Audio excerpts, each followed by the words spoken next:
Hello students, Manya competition and tuition centre में आप सभी का स्वागत है। आज हम क्लास 9th की हिंदी पुस्तक गोधली को पढ़ेंगे, जिसका पहला चैप्टर है कहानी का प्लॉट, जिनके लेखक हैं शिवपूजन सहाय जी। चलिए शिवपूजन सहाय जी के जीवन से जुड़ी महत्वपूर्ण बातों को हम पढ़ते हैं। शिवपूजन सहाय का जन्म 1893 ईस्वी में उनवास बक्सर बिहार में हुआ था। उनके बचपन का नाम भोलानाथ था। 10वीं की परीक्षा पास करने के बाद उन्होंने बनारस की अदालत में नकल नवीस की नौकरी की। नकल नवीस का अर्थ होता है किसी भी कार्यालय में वह कर्मचारी जो कागजात या दस्तावेजों आदि की नकल तैयार करता है। बाद में वे हिंदी के अध्यापक बन गए। असहयोग आंदोलन के प्रभाव से उन्होंने सरकारी नौकरी से त्यागपत्र दे दिया। असहयोग आंदोलन महात्मा गांधी जी के नेतृत्व में चलाया जाने वाला प्रथम जन आंदोलन था। शिवपूजन सहाय अपने समय के लेखकों में बहुत लोकप्रिय और सम्मानित व्यक्ति थे। उन्होंने जागरण, हिमालय, माधुरी, बालक आदि कई प्रतिष्ठित पत्रिकाओं का संपादन किया। इसके साथ ही वे हिंदी की प्रतिष्ठित पत्रिका मतवाला के संपादक मंडल में थे। सन 1963 में उनका देहांत हो गया। बिहार राष्ट्रभाषा परिषद तो उन्हीं की कल्पना का साकार रूप है। राष्ट्रभाषा परिषद, इस परिषद के 10 उद्देश्य हैं, जैसे हिंदी के अभावों की पूर्ति करने वाले ग्रंथों का प्रकाशन, दूसरा पुरस्कार प्रदान कर साहित्यकों को सम्मानित और प्रोत्साहित करना इत्यादि। इन गतिविधियों में अतिशय व्यस्त रहने के कारण उन्हें स्वलेखन का कम अवसर मिलता था। देहाती दुनिया उनका एकमात्र उपन्यास है। उपन्यास का अर्थ होता है मानव जीवन की काल्पनिक कथा है, जो उन्हीं की भाषा में कही जाती है, जो ग्रामीण परिवेश को ठेठ भाषा में उभारता है। इसे आगे चलकर लिखे गए आंचलिक उपन्यासों की पूर्व पीठिका कहा जा सकता है। आंचलिक उपन्यास का मतलब होता है किसी विशेष जनपद, अंचल, क्षेत्र के जनजीवन का संपूर्ण चित्रण, और पूर्व पीठिका का अर्थ होता है किसी कथा का पूर्व भाग या भूमिका।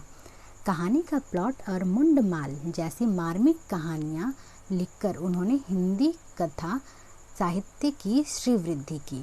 मार्मिक का अर्थ होता है भाव से भरा हुआ या हृदय को प्रभावित करने वाला, मार्मिक कहते हैं। विभूति, देहाती दुनिया, दो घड़ी, वे दिन वे लोग, बिंब प्रतिबिंब आदि पुस्तकों के अलावा उनके सैकड़ों लेख, निबंध आदि समय समय पर विभिन्न पत्र पत्रिकाओं एवं संग्रहों में प्रकाशित संकलित होते रहे हैं।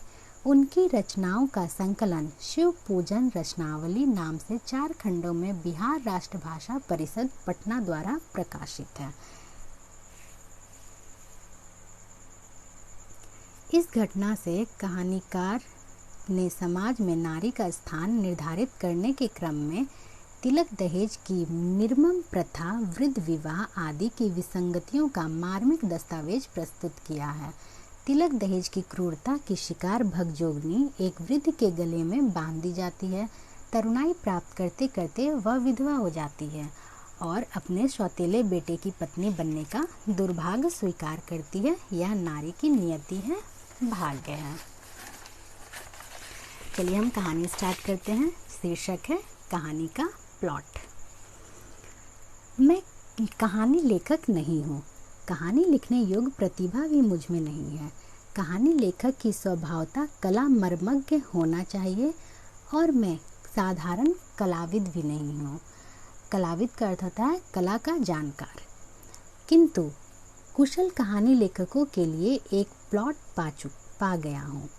आशा है इस प्लॉट पर वे अपनी भड़कीली इमारत खड़ी कर लेंगे। मेरे गांव के पास एक छोटा सा गांव है। गांव का नाम बड़ा गवारू है, सुनकर आप घिनाएंगे। वहाँ एक बूढ़े मुंशी जी रहते थे। वह अब इस संसार में नहीं है। उनका नाम भी विचित्र ही था, अनमिल आखर अर्थ न जापू। अनमिल का अर्थ होता है बिना अर्थ का कोई शब्द, तो जिसका कोई अर्थ ना हो उसके बारे में जानना व्यर्थ है, इसलिए उसे साहित्यकारों के सामने बताने से हिचकता हूँ। खैर, उनकी एक पुत्री थी जो अब तक मौजूद है। उनका नाम जाने दीजिए, सुनकर क्या कीजिएगा, मैं बताऊंगा भी नहीं। हाँ, चूँकि उसके संबंध की बातें बताने में कुछ सहूलियत होगी, इसलिए उसका एक कल्पित नाम रख लेना जरूरी है। मान लीजिए उसका नाम है भगजोगनी।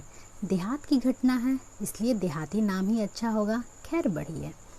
मुंशी जी के बड़े भाई पुलिस दरोगा थे उस जमाने में, जबकि अंग्रेजी जानने वालों की संख्या उतनी ही थी जितनी आज धर्मशास्त्रों के मर्म जानने वालों की है। इसलिए उर्दुंदा लोग ही ऊंचे ऊंचे ओहदे पाते थे। दरोगा जी ने 8-10 पैसे का करीमा कालिखबारी पढ़कर जितना रुपया कमाया था, उतना आज कॉलेज और अदालत की लाइब्रेरियां चाटकर वकील होने वाले भी नहीं कमाते। करीमा खालिकदारी का मीन्स होता है उर्दू के प्राथमिक ज्ञान से संबंधित आमिर खुसरो की एक पुस्तक है।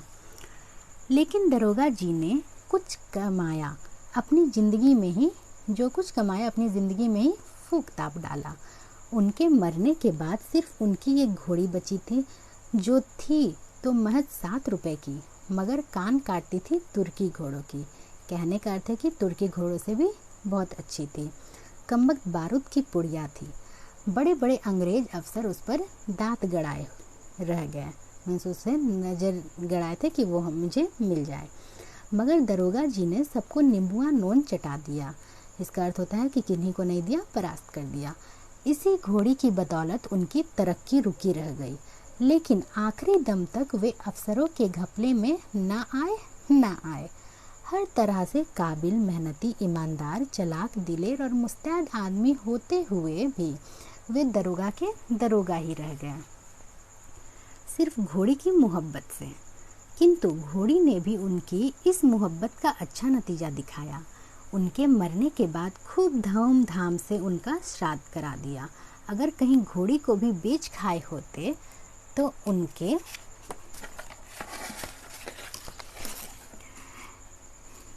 नाम पर एक ब्राह्मण भी नहीं जिमता, मीन्स एक ब्राह्मण भी कोई नहीं आता। एक गोरे अफसर के हाथ खासी रकम पर घोड़ी को ही बेचकर मुंशी जी अपने बड़े भाई से उर्ऋण हुए। उर्ऋण मीन्स कर्ज मुक्त, ऋण मुक्त हुए। दरोगा जी के ज़माने में मुंशी जी ने भी खूब घी के दिए जलाए। घी के दिए जलाने का मीन्स बहुत ही ऐशो आराम की ज़िंदगी जिए। गांजे में बढ़िया से बढ़िया इत्र मलकर पीते थे। चिल्लम कभी ठंडी नहीं होने पाती थी। 1 जून 32 बटेर और 14 चपातियाँ उड़ा जाते थे। नथुनी उतारने में तो दरोगा जी के भी बड़े भैया थे। हर साल एक नया जलसा हुआ ही करता था। मीन्स बहुत ही अच्छे से ऐशो आराम से ज़िंदगी बिताते थे। किंतु जब बहिया बह गई तब चारों ओर उजाड़ नजर आने लगा। दरोगा जी के मरते ही सारी अमीरी घुस गई। चिल्लम के साथ साथ चूल्हा चक्की भी ठंडी हो गई। जो जीभ एक दिन बटेरों का शोरबा सुगड़ती थी, वह अब सरा कर मटर का सत्तू सरोपने लगी। चुपड़ी चपातियाँ चबाने वाले दांत अब चंद चने चबाकर दिन गुजारने लगे। लोग साफ कहने लग गए, थानेदार की कमाई और फूस का तापना दोनों बराबर है। नहीं, जैसे फूस तुरंत से जलकर खत्म हो जाती है, वैसे ही थानेदार की कमाई की तुलना की गई है कि तुरंत से कमाई और वो खत्म हो गई। हर साल नई नथुनी उतारने वाले मुंशी जी को गांव जवार के लोग भी अपनी नज़रों से उतारने लगे। जो मुंशी जी चुल्लू के चुल्लू इत्र लेकर अपनी पोशाक में मला करते थे, उन्हीं के अब अपनी रूखी सूखी देह में लगाने के लिए चुल्लू भर कड़वा तेल मिलना भी मुहाल हो गया। कड़वा तेल मीन्स सरसों का तेल। शायद किस्मत की फटी चादर का कोई रफ्फूगर नहीं होता। कहा गया है कि जैसे किस्मत खराब हो तो उसका कोई रफ्फू करने वाला नहीं होता है। लेकिन जरा किस्मत की दोहरी मार तो देखिए। दरोगा जी के ज़माने में मुंशी जी के 4-5 लड़के हुए, पर सब के सब सुबह के चिराग हो गए। मीन्स कोई नहीं रहा, मृत्यु हो गई। जब बेचारे की 5 उंगलियां घी में थी, तब तो कोई खाने वाला ना रहा। और जब दोनों टांगे दरिद्रता के दलदल में आ फंसी और ऊपर से बुढ़ापा भी कंधे दबाने लगा, तब कोढ़ में खाज की तरह एक लड़की पैदा हो गई। कोढ़ में खाज, कोढ़ एक बीमारी होता है जिसमें अगर खुजली हो जाए तो बहुत ही दर्द भरा हालात होता है। तो उसी की ये तुलना की गई है कि इसी में उनकी एक लड़की पैदा हुई। और तारीफ यह कि मुंशी जी की बदकिस्मती भी दरोगा जी की घोड़ी से कुछ कम स्थावर नहीं थी। सच पूछिए तो इस तिलक दहेज के ज़माने में लड़की पैदा करना ही बड़ी भारी मूर्खता है, लेकिन युग धर्म की क्या दवा है। इस युग में अबला ही प्रबला हो रही है, पुरुष दल को स्त्रीत्व खदेड़े जा रहा है। बेचारे मुंशी जी का क्या दोष। जब घी और गरम मसाले उड़ाते थे तब तो हमेशा लड़का ही पैदा करते रहे, मगर अब मटर के सत्तू पर बेचारे कहाँ से लड़का निकाल लाए। सचमुच अमीरी की कब्र पर पनपी हुई गरीबी बड़ी ही जहरीली होती है। भगजोगनी चूँकि मुंशी जी की गरीबी में पैदा हुई और जन्मते ही माँ के दूध से वंचित होकर टूअर कहलाने लगी। टूअर मीन्स होता है अनाथ, इसलिए अभागिन तो अजहद थी, इसमें शक नहीं था। अजहद का मतलब होता है बहुत, मतलब बहुत ही वो अभागिन थी, अपार अभागिन थी, इसमें शक नहीं था। पर सुंदरता में वह अंधेरे का घर का दीपक थी। आजकल वैसी सुघड़ लड़की किसी ने कभी नहीं कहीं ना देखी। अभाग्यवश मैंने उसे देखा था। जिस दिन पहले पहल उसे देखा वह करीब 11-12 वर्ष की थी, पर एक और उसकी दर्दनाक गरीबी देखकर सच कहता हूँ कलेजा कांप गया। यदि कोई भावुक कहानी लेखक या सहृदय कवि उसे देख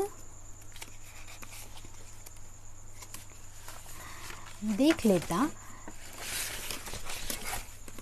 तो उसकी लेखनी से अनायास करुणा की धारा फूट निकलती, किंतु मेरी लेखनी में इतना जोर नहीं है कि उसकी गरीबी के भयानवे चित्र को मेरे हृदय पट से उतारकर सरोज के इस कोमल दल पर रख सके। और सच्ची घटना होने के कारण केवल प्रभावशाली बनाने के लिए उससे मुझसे भड़कीली भाषा में लिखते भी नहीं बनता। भाषा में गरीबी को ठीक ठीक चित्रित करने की शक्ति नहीं होती, भले ही वह राजमहलों की ऐश्वर्य लीला और विशाल वैभव के वर्णन करने में समर्थ हो। आह बेचारी, उस उम्र में भी कमर में सिर्फ एक पतला सा चिथड़ा लपेटे हुए थी, जो मुश्किल से उसकी लज्जा ढकने में समर्थ था। उसके सिर के बाल तेल बिना बुरी तरह बिखरकर बड़े डरावने हो गए थे। उसकी बड़ी बड़ी आंखों में एक अजीब ढंग की करुण कातर चितवन थी। दरिद्रता राक्षसी ने सुंदरता सुकुमारी का गला टीप दिया था। कहते हैं प्राकृतिक सुंदरता के लिए कृत्रिम श्रृंगार की जरूरत नहीं होती, क्योंकि जंगल में पेड़ की छाल और फूल पत्तियों से सजकर शकुंतला जैसी सुंदरी मालूम होती थी, वैसे दुष्यंत के राजमहल में 16वां श्रृंगार करके भी वह कभी न फबी। किंतु शकुंतला तो चिंता और कष्ट के वायुमंडल में नहीं पली थी। उसके कानों में उधर दैत्य का कर्कश हाहाकार कभी न गूंजा था। वह शांति और संतोष की गोद में पलकर सयानी हुई थी, और तभी उसके लिए महाकवि की शैवाल जालिप्त कामिलिनी वाली उपमा उपयुक्त हो सकी। पर भगजोगनी तो गरीबी की चक्की में पिसी हुई थी। भला उसका सौंदर्य कब खिल सकता था? वह तो दाने दाने को तरसती रहती थी। एक बित्ता कपड़े के लिए भी मोहताज थी। सिर में लगाने के लिए एक चुल्लू अलसी का तेल भी सपना हो गया था। महीने में एक दिन भी भर पेट अन्न के लाले पड़ गए थे। भला हड्डियों के खंडहर में सौंदर्य देवता कैसे टिके रहते? उफ! उस दिन मुंशी जी जब रो रो कर अपना दुखड़ा सुनाने लगे तब कलेजा टुक टुक हो गया। कहने लगे, क्या कहूँ बाबू, पिछले दिन जब याद आते हैं तब कश आ जाता है।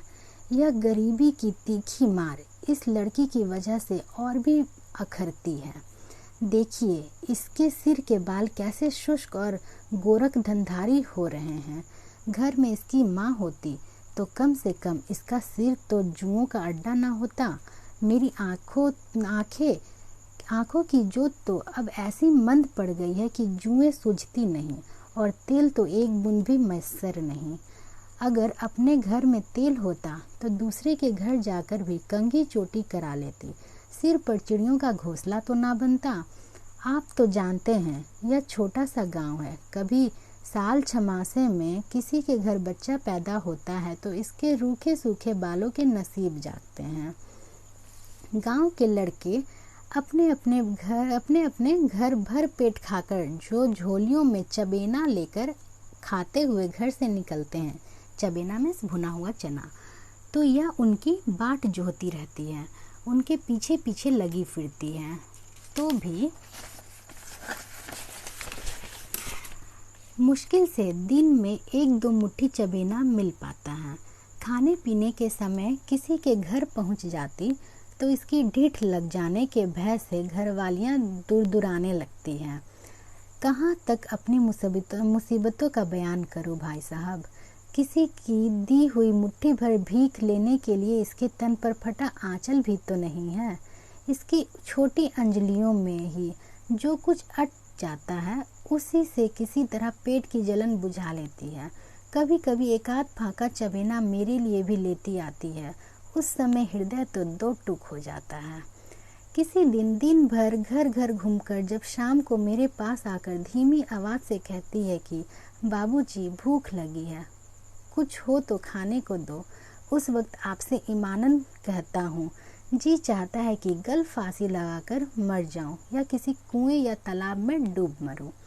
मगर फिर सोचता हूँ कि मेरे सिवा इसकी खोज खबर लेने वाला इस दुनिया में अब है ही कौन। आज अगर इसकी माँ भी जिंदा होती तो कूट पीस कर इसके लिए मुट्ठी भर चून जुटाती, किसी कदर इसकी परवरिश कर ही ले जाती। और अगर कहीं आज मेरे बड़े भाई साहब बरकरार होते तो गुलाब के फूल सी ऐसी लड़की को हथेली का फूल बनाकर रखते। जरूर ही किसी राय बहादुर के घर इसकी शादी करते। मैं भी उनकी अंधाधुन कमाई पर ऐसी बेफिक्री से दिन गुजारता था कि आगे आने वाले इन बुरे दिनों की मुतलक खबर ना थी। वे भी ऐसे खर्ची थे कि अपने कफन काठी के लिए भी एक खरमुरहा ना छोड़ गए। अपनी जिंदगी में ही एक चप्पा जमीन बेच खाई, गांव भर से ऐसी अदावत बढ़ाई कि आज मेरी इस दुर्गत पर भी कोई रहम करने वाला नहीं। उल्टे सब लोग ताने जनी की तीर बरसाते हैं। एक दिन वह था कि भाई साहब के पेशाब से चिराग जलता था। मीन्स बहुत ही प्रतापी, बहुत ही अमीर थे। और एक दिन यह भी है कि मेरी हड्डियां मुफलिसी की आँच से मोमबत्तियों की तरह घुल घुल कर जल रही है। इस लड़की के लिए आसपास के सभी जवारी भाइयों के यहाँ मैंने 50 फेरे लगाए, दांत दिखाए, हाथ जोड़कर विनती की, पैरों पड़ा, यहाँ तक बेहया होकर कह डाला कि बड़े बड़े वकीलों, डिप्टियों और जमींदारों की चुनी चुनाई लड़कियों में मेरी लड़की को खड़ी करके देख लीजिए कि सबसे सुंदर जचती है या नहीं। अगर इसके जोड़ की एक भी लड़की कहीं निकल जाए तो इससे अपने लड़के की शादी मत कीजिएगा। किंतु लाख गिड़गिड़ाने पर भी किसी भाई का दिल न पिघला। कोई यह कहकर टाल देता कि लड़के की माँ ऐसे घराने में शादी करने से इनकार करती है जिसमें न सास है, न साला, न बारात की खातिरदारी करने की हैसियत। कोई कहता है कि गरीब घर की लड़की चटोर और कंजूस होती है, हमारा खानदान बिगड़ जाएगा। ज़्यादातर लोग यही कहते हैं मिले कि हमारे लड़के को इतना तिलक दहेज मिल रहा है तो भी हम शादी नहीं कर रहे, फिर बिना तिलक दहेज के तो बात भी करना नहीं चाहते। इसी तरह जितने मुंह उतनी ही बातें सुनने में आई।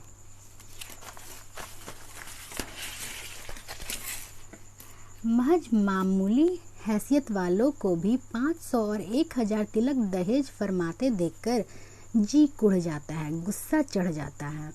मगर गरीबी ने तो ऐसा पंख तोड़ दिया है कि तड़फड़ा भी नहीं सकता।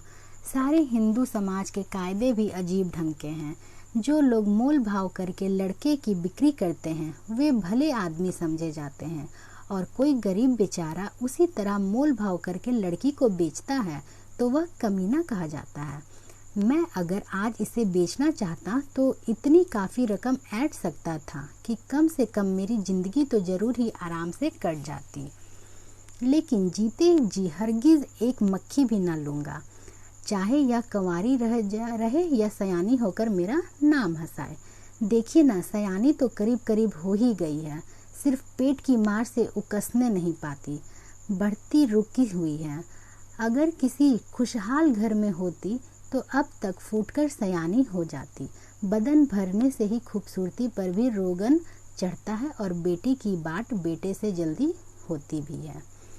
अब अधिक क्या कहूँ बाबू साहब, अपनी ही करनी का नतीजा भोग रहा हूँ। मोतियाबिंद, गठिया और दम्हा ने निकम्मा कर छोड़ा। अब मेरे पछतावे के आंसुओं में भी ईश्वर को पिघलाने का दम नहीं है।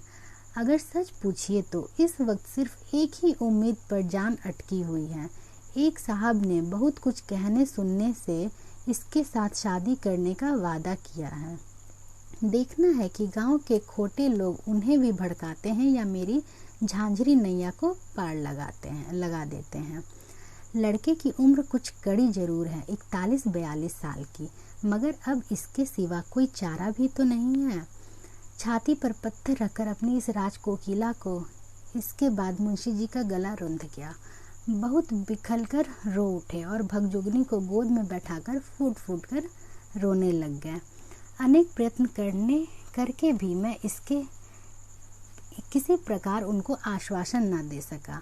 जिसके पीछे हाथ धोकर बाम विधाता पड़ जाता है, उसे तसल्ली देना ठट्ठा नहीं है। मुंशी जी की दास्तान सुनने के बाद मैंने अपने कई कंवारे मित्रों से अनुरोध किया कि उस अलौकिक रूपवती दरिद्र कन्या से विवाह करके एक निर्धन भाई का उद्धार और अपने जीवन को सफल करे, किंतु सबने मेरी बात अनसुनी कर दी। ऐसे लोग ने भी आनाकानी की जो समाज सुधार संबंधी विषयों पर बड़े शान गुमान से लेखनी चलाते हैं। यहाँ तक कि प्रौढ़ अवस्था के रडुए मित्र भी राजी न हुए। रडुए मीन्स जिनकी पत्नी नहीं रहती है, मर जाती हैं। आखिर वही महाशय डोला काढ़कर भगजोगनी को अपने घर ले गए और वहीं शादी की। कुल रस्में पूरी करके मुंशी जी को चिंता के दलदल से उबारा। बेचारे मुंशी जी की छाती से पत्थर का बोझ तो उतरा, मगर घर में कोई पानी देने वाला भी न रह गया। बुढ़ापे की लड़की जाती रही, देह लच गई। साल पूरा होते होते अचानक टन बोल गए मीन्स उनकी भी मृत्यु हो गई। गांव वाले ने गले में घड़ा बांधकर नदी में डुबा दिया। भगजोगनी जीती है, आज वह पूर्ण युवती है। उसका शरीर भरा पूरा और फूला फला है। उसका सौंदर्य उसके वर्तमान 9 युवक पति का स्वर्गीय धन है। उसका पहला पति इस संसार में नहीं है, दूसरा पति है उसका सौतेला बेटा। अगर वीडियो अच्छा लगा हो तो इसे लाइक, शेयर एंड सब्सक्राइब करें। Thank you.